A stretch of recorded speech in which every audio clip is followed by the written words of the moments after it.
I want to take this opportunity first of all for telling all thank for our journey for this important national conversation.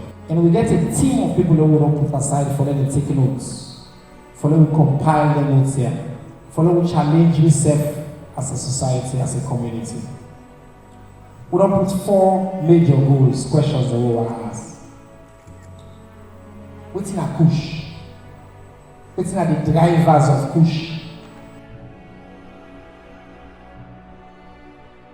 I've been don't give instructions, say anybody with an old Kush business, you need to get bail. And let you get 150 lawyers.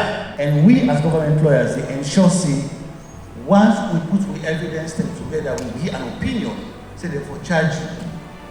We really charge you. In this fight against Kush, there is no sacred cow.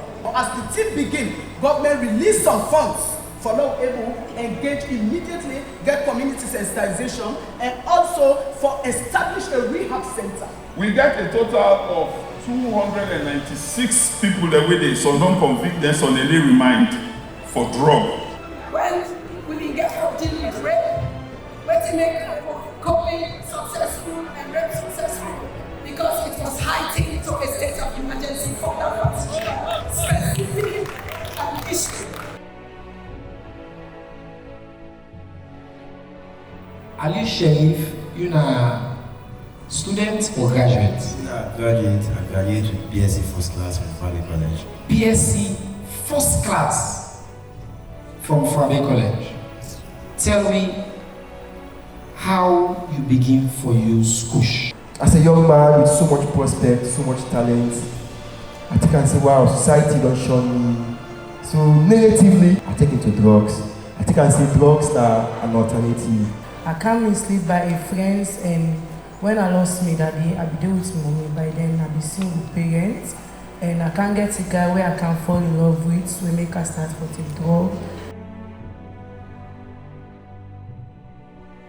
I start with the idea that we need more information. Secondly, education is key. I heard the passion behind the young people who are saying we're losing our generation. Lastly, I appeal to all educational institutions to allocate 1 hour per week to speak about Kush to the students. Voluntary return programs goes through an in-depth awareness-raising session with or facilitated by the NDLA experts. So this is one humble contribution. Empowering young people and young people's leadership in this fight is critical. It is young people that have to be going, and we need to support them with information, with education, with awareness raising to ensure that they have the tools to make healthy choices and that they are able to resist the peer pressure. Kush is a national epidemic, and we have to respond to it as such, using all the structures and then going down to the communities to mobilize social mobilization to address it. So as part of this conversation, one go beyond just Kush. But how Kush don't be like I be and what we need for do. And then the 2 important questions that I want to close with in this conversation. What thing we for do when we not able to today? What's the tangible strategy for respond? When I agree with me, say the figures for them are in the thousands of the one they don't die. But we don't take tab of them. So we are groping in the dark.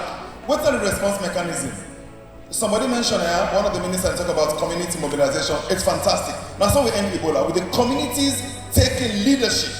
I know the also will able call these organizations outside Sierra Leone, so everybody play your role. We have to stop from 5,000 to 10,000.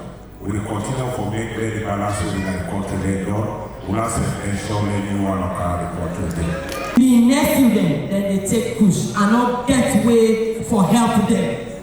So when we did here, it is so much disheartening. Now a passion for me, for let we drive this menace. Government, for give the community people them, for empower the communities. I think the structure for faith is the day and the leadership. must come from the highest office, the president. Now him for be the convener of this for the world. This push us so now this is because of ideas that they do say that the business say. If you're the guys will say you know the price is the university system for 10 years. One thing one know, pair learning goes a very long way. So if you get young people to take the lead in this, it will really help you. Going forward, we the religious leaders then, for rethink how we will not wait until the house is not built, then we'll go begin look beside for God. So this is the main problem we get in the religious sector. We don't already go ahead. Yesterday, the Honorable Minister of Social Welfare, we launched the 100-year celebration for Council of Churches in Sierra Leone. And I presented a paper on campaign on fight against Kush. And during that time, we make an appeal to government for law to declare this Kush issue as a national health emergency. His Excellency the President in Cabinet talk say, Lord will give a chance to the victims because they are victims. The one day we get the problem when at the NDLA and the Ministry of Internal Affairs for run after and the Ministry of Justice now the one day when at the criminals where they bring the drug. We all supposed to come together. Because the Kush not the pick whether it go to whether you na APCUD or whether you na SLPPD. And we serve as a parliament to have for executive, vice president there, that with the support of the opposition, we prepared and ready for review all of the laws. And I want people there for no say the Ministry of Health, we go take care of the health component of our. We could do everything we can for able for good proper diagnosis. We the young people then for ensure say, when you safe, ensure say you talk to one or two people and change their story so that the story will continue. Sierra Leone will be a better place.